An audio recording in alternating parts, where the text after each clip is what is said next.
दोस्तों, दो ऐसे कपल जिनकी लाइफ में सबसे बड़ा प्रॉब्लम था, सबसे बड़ी परेशानी थी, और वो परेशानी थी अपनी लाइफ में एक प्यारा सा बच्चा नहीं था।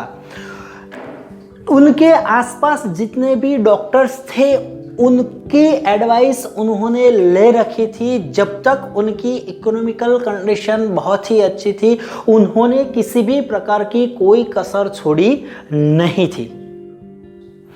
जितनी भी एडवाइस डॉक्टर्स ने दी, उस सारी एडवाइस को अपने बिहेवियर में उन्होंने ले रखी थी। साथ ही साथ दोस्तों, उनकी लाइफ में जो भी इंसान मिला, कोई फ्रेंड मिला, कोई रिलेटिव मिला, चाहे सलाह जो भी दी गई वो चाहे श्रद्धा वाली हो, अंधश्रद्धा वाली हो, उन्होंने वो भी अपने लाइफ में, अपने बिहेवियर में ले चुकी थे और उसका पालन भी किया था।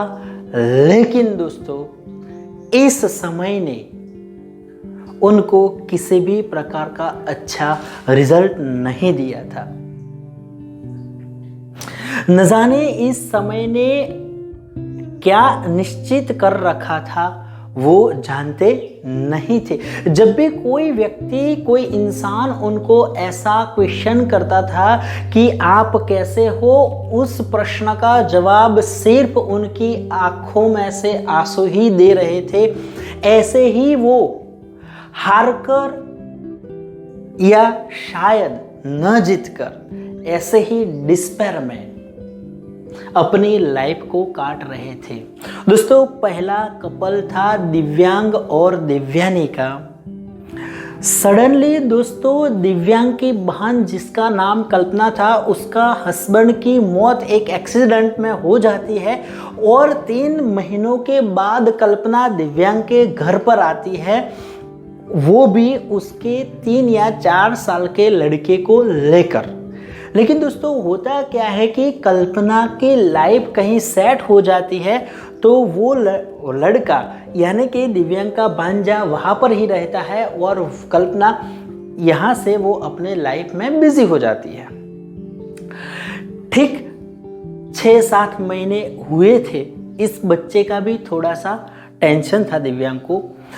लेकिन एक दिन दोनों टेरास पे बैठे थे और दिव्यांग ने दिव्यानी को क्वेश्चन किया, क्योंकि इन 2-3 साल के समय में उस भांजे के साथ दिव्यांग और दिव्यानी की बॉन्डिंग काफ़ी बहुत ही बढ़ गई थी।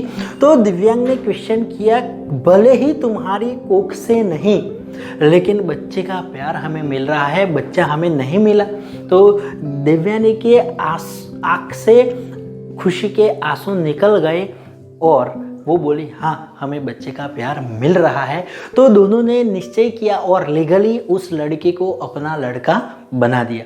दोस्तों, ठीक वैसा ही एक दूसरा कपल था जिनका नाम था रोहित और विश्वा। यहाँ पर विश्वा की एक बहन थी।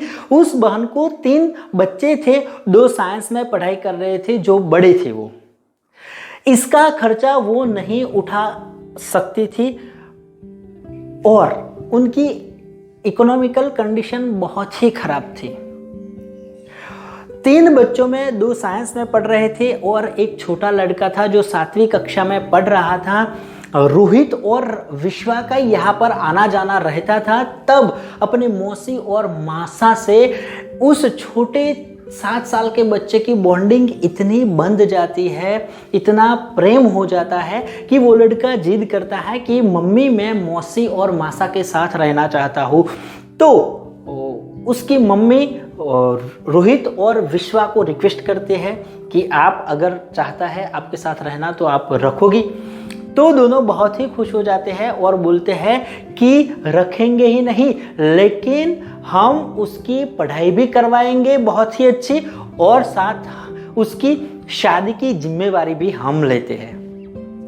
ठीक ऐसे ही उनको भी यह लड़के का बहुत ही प्यार मिला और आज उनकी लाइफ बहुत ही खुशी से कट रही थी।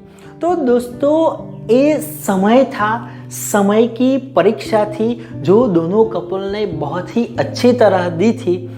डायरेक्टली नहीं तो इनडायरेक्टली, लेकिन बच्चों का प्यार यहाँ पर उनको मिला था। तो दोस्तों हमारी लाइफ में भी कभी कभी ऐसी कमी होती है।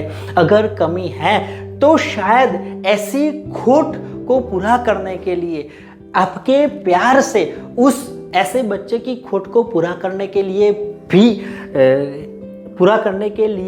भी ऐसी कमी हमारी लाइफ में हो सकती है। तो दोस्तों बहुत ही पॉजिटिव बनकर, बहुत ही कॉन्फिडेंटली अपने लाइफ में आगे बढ़े। समय डायरेक्टली या इनडायरेक्टली आपको वो प्यार देगा और दे ही। ऐसे ही भाव के साथ इस वीडियो को मैं यहाँ पर पूरा करता हूँ।